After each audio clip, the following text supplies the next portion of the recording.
Hello दोस्तों, स्वागत है आपका हमारे यूट्यूब चैनल कॉमिक फैन पर। चलिए दोस्तों, शुरू करते हैं वंडर मैन परमाणु शक्ति और तिरंगा की कॉमिक्स प्रतिबंध का तीसरा भाग। क्योंकि जो भी हो, आखिर नीचे गिरती इस आफत का कहीं ना कहीं जिम्मेदार मैं भी हूँ। परमाणु ने अपनी पूरी गति और ताकत लगा दी थी, लेकिन फिर भी कुछ टुकड़ों को जमीन पर पहुंचने से नहीं रोक पाया था। उफ, जलते हुए टुकड़ों ने उन मकानों में आग लगा दी है। मुझे ध्यान रखना है कि इस आग से कम जान माल का नुकसान हो। लेकिन मेरे हाथ लगते ही वह जेट प्लेन फट कैसे गया? जवाब प्रोबोट के पास था।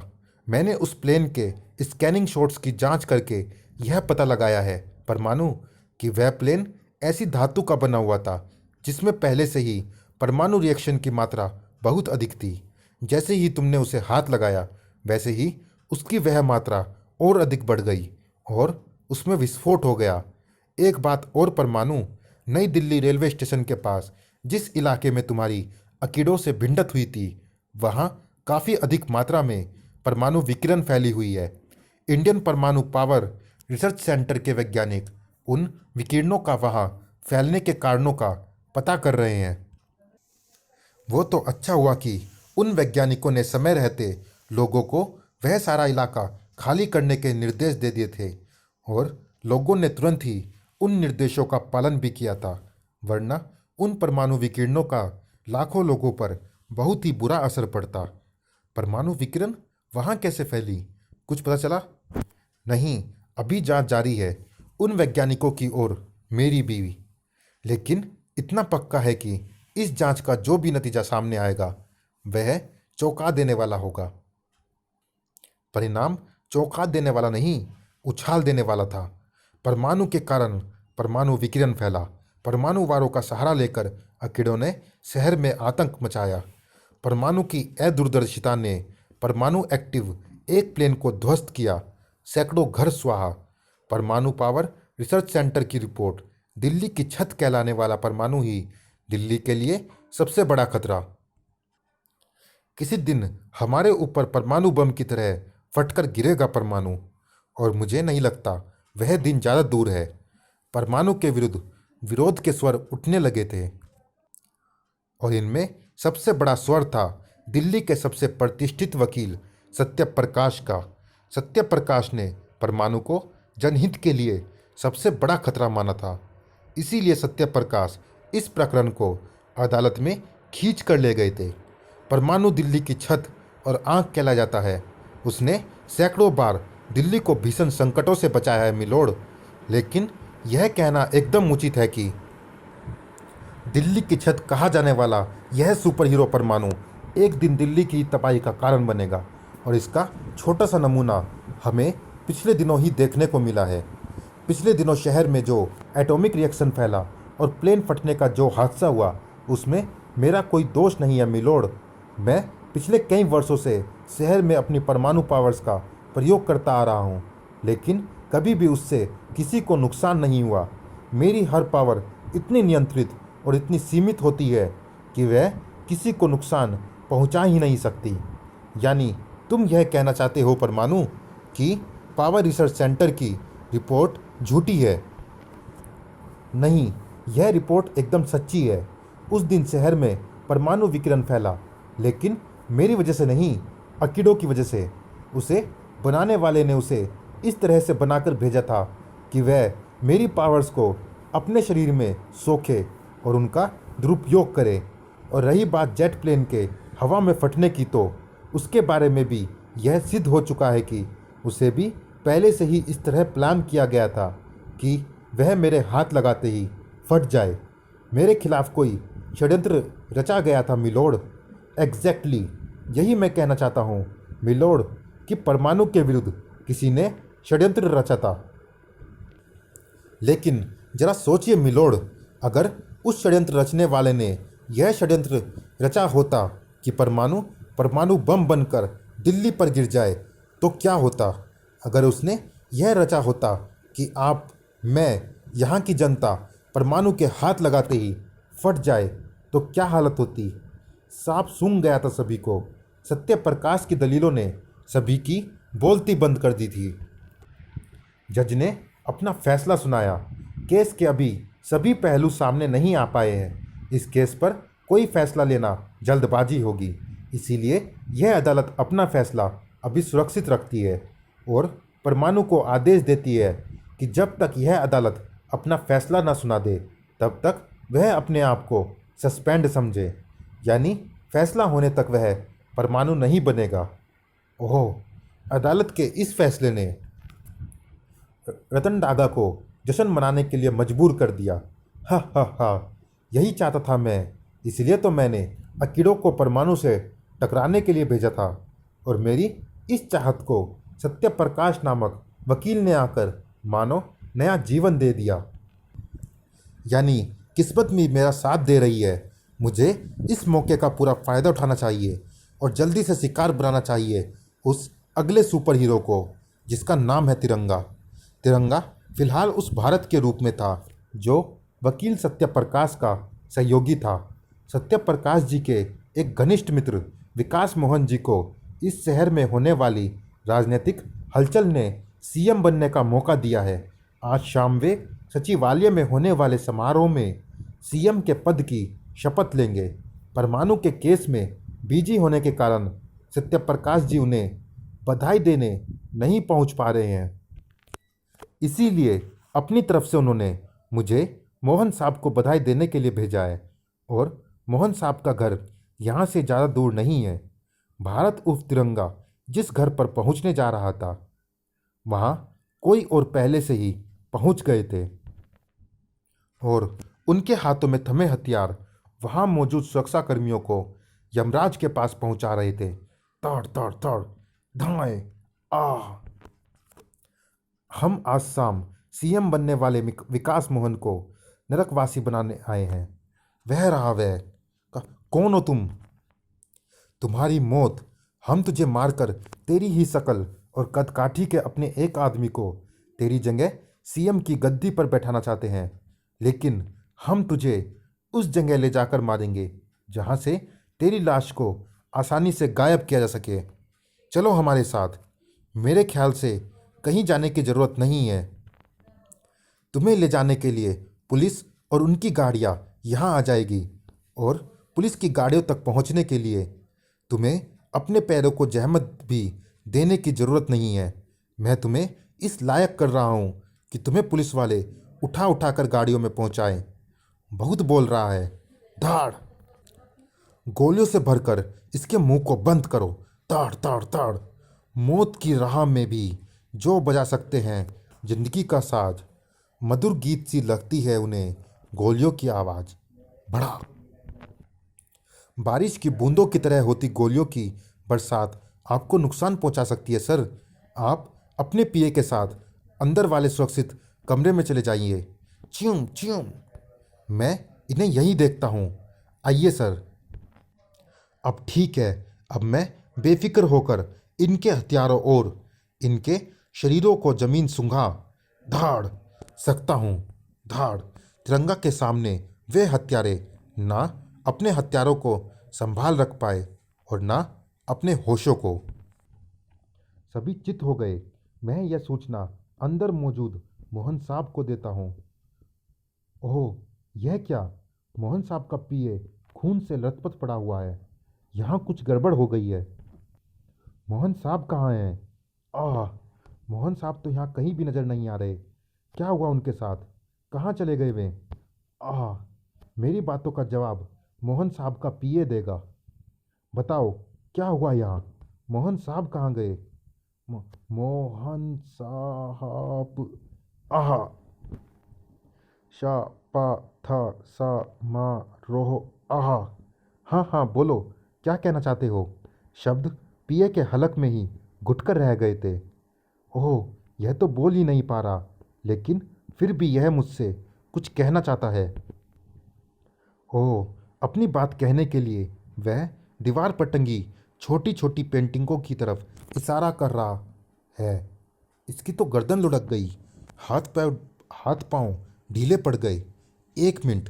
मरते समय पीए ने इन पेंटिंगों की तरफ इशारा किया था। लेकिन क्या मैं इन पेंटिंगों को देखकर उस बात का मतलब निकाल सकता हूँ जो पीए मुझसे कह रहा था? तिरंगा ने अपने सारे ध्यान के साथ साथ अपना सारा दिमाग भी उन दोनों पेंटिंगों पर केंद्रित कर दिया। कुछ क्षणों बाद ही आ गया। एक पेंटिंग का तो मतलब समझ में आ गया। उस पेंटिंग में रावण सीता का अपहरण करके ले जा रहा है।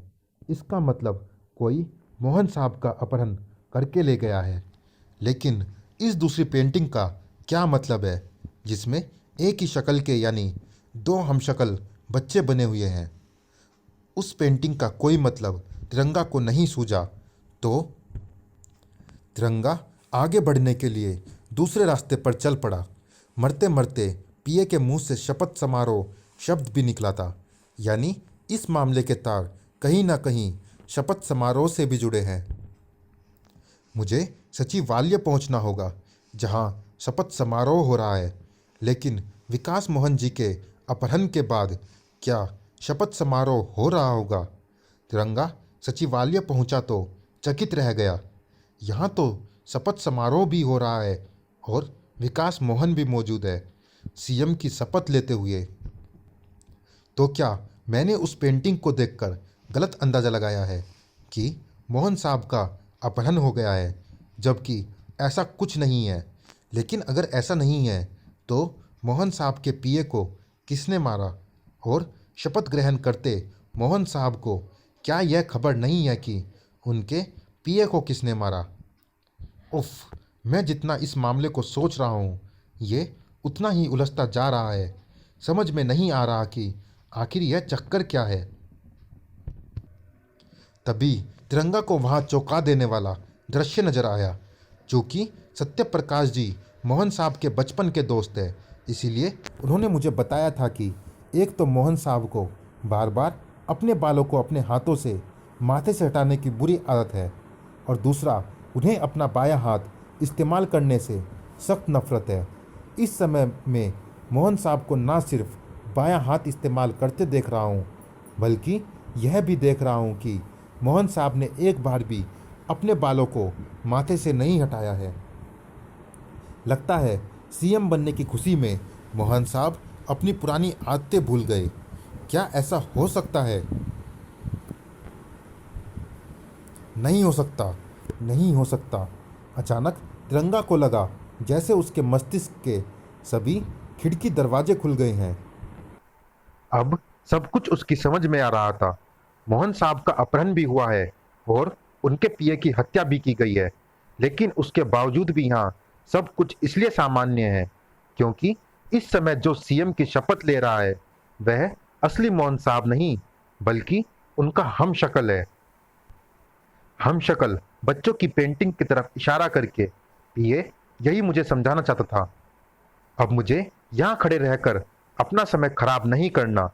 तिरंगा रबड़ के बबुए की तरह हवा में उछला और आह, ये तुम क्या कर रहे हो तिरंगा? स्टॉप, आई से स्टॉप। तुझ जैसे गद्दार को रोककर ही मैं रुकूंगा। तिरंगा को रोको। कई सुरक्षा कर्मियों के रोकने से रुका तिरंगा। ये सब क्या है तिरंगा? एक ऐसे देशद्रोही को रोकने की कोशिश जो अपने षड्यंत्रों के बल पर सीएम बनने जा रहा है। ये तुम क्या कह रहे हो तिरंगा? पूरा देश जानता है कि विकास मोहन जैसा ईमानदार और देशभक्त दूसरा और कोई नहीं है। आपने सही कहा गवर्नर साहब। यह देशभक्त विकास मोहन जी नहीं बल्कि उनका हमशक्ल अपराधी है। क्या मतलब? मतलब के रूप में तिरंगा सारी घटना और बातों को बताता चला गया। हर कोई स्तब्ध था। मेरे पीए के साथ कोई हादसा हो गया, उसकी मुझे कोई खबर नहीं। मुझे तो उसी समय स्पेशल कमांडो वहां से निकाल लाए थे जब तुमने मुझे मेरे पीए के साथ अंदर भेजा था। चूंकि वहां मामला काफी गंभीर था इसलिए कमांडोज ने सबसे पहले मुझे वहां से निकालने की सोची और उन्होंने मेरे पीए को भी बिना कुछ बताए वहीं छोड़ दिया। बाद में मुझे बताया गया कि तुमने वहां सारी स्थिति को संभाल लिया, इसीलिए मैं निश्चिंत होकर इस शपथ समारोह में आ गया। रही बात बाएं हाथ के इस्तेमाल करने की, तो यहाँ आते समय मेरा दायां हाथ कार के दरवाजे में आ गया था। दाएं हाथ में दर्द हो रहा था इसीलिए मजबूरी में मुझे बायां हाथ इस्तेमाल करना पड़ा। हाथ के दर्द के कारण ही मैं अपने बालों को भी माथे से नहीं हटा पा रहा था। लेकिन आपके पीए ने मुझे हमशक्ल वाली बात क्यों बताई? असल में अपराधियों का प्लान यही था। वे मुझे मारकर मेरे हमशक्ल को सीएम बनाना चाहते थे। बात मेरे पीए ने भी सुनी थी, लेकिन तुमने आकर उनका सारा प्लान चौपट कर दिया। लेकिन अब लेकिन वेकिन कुछ नहीं तिरंगा। तुम अपनी हरकतों से हमारी छूट और अपनी सीमाओं का बहुत फायदा उठा चुके हो। हम तो समझते थे कि देश के सम्मान तिरंगे झंडे को अपने शरीर पर धारण करने वाला शख्स अपनी हर मर्यादा और सीमाओं को जानता है। तुमने हमारी सोच को गलत साबित कर दिया। इसलिए इस शहर के गवर्नर होने के नाते हम तुम्हें फिर कभी तिरंगा न धारण करने का आदेश देते हैं। अगर तुमने ऐसा किया तो तुम्हें गिरफ्तार कर लिया जाएगा। इसी के साथ हम यह भी आदेश देते हैं कि दिल्ली सरकार तुम पर प्रतिबंध लगाने के लिए अदालत में केस डाले। ओहो, हा हा हा, बेचारा तिरंगा। मेरे षड्यंत्रों की उसे भनक भी नहीं लगी। असल में विकास मोहन के अपनी कोठी से निकल जाने के बाद मैंने ही उसके पीए को उस समय गोलियों से भून दिया था, जब तिरंगा मेरे द्वारा भेजे गए भाड़े के टट्टुओं को ठिकाने लगा रहा था। मैंने ही पीए के दिमाग में यह बात डाली थी कि विकास मोहन का अपहरण हो गया है, और मैंने ऐसा इसलिए किया था कि वह तिरंगा को सब कुछ बता सके और तिरंगा वह कुछ करे जो उसने किया। पहले परमाणु, फिर तिरंगा। अब मेरा शिकार बनने की बारी है शक्ति की, जिसके बारे में कहते हैं कि वह है तो देवी, लेकिन रहती है किसी इंसानी जिस्म में। शक्ति चंदा के इंसानी जिस्म में रहती है शक्ति। सूक्ष्मदर्शी से जिस काली त्वचा वाले सूक्ष्म जीवाणु को तुम देख रही हो चंदा, यह दुनिया के सबसे बड़े संक्रामक रोग एंथ्रेक्स का जीवाणु है। इसकी काले कोयले जैसी त्वचा के कारण ही इस जीवाणु का नाम वैज्ञानिक भाषा में बैसिलस एंथ्रेसिस रखा गया है, क्योंकि एंथ्रोसिस कोयले के लिए इस्तेमाल होने वाला ग्रीक शब्द है। सचमुच ये तो कोयले की तरह ही काला है। यह काला जीवाणु श्वास के साथ मानव के फेफड़ों में पहुंच जाता है और धमनियों को संक्रमित करके मानव को मौत के मुंह में पहुंचा देता है। मैं तुम्हारा इस जीवाणु से परिचय इसलिए करवा रहा हूं क्योंकि आजकल शहर में इस जीवाणु के बल पर एंथ्रेक्स फैल रहा है। चूंकि ऐसे कुछ मरीज तुम्हारे सामने भी आ सकते हैं, इसलिए उनका ब्लड टेस्ट करके तुम यह बात आसानी से जान सकती हो कि मरीज को एंथ्रेक्स है या नहीं।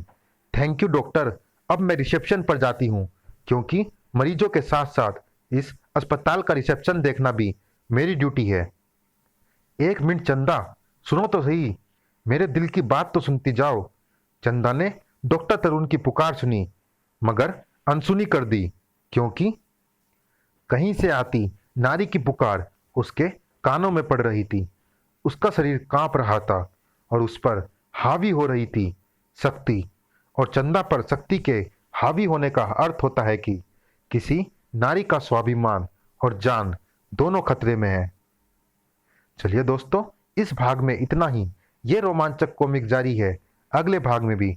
मिलते हैं इसी कॉमिक्स के अगले और अंतिम भाग में। तब तक के लिए धन्यवाद।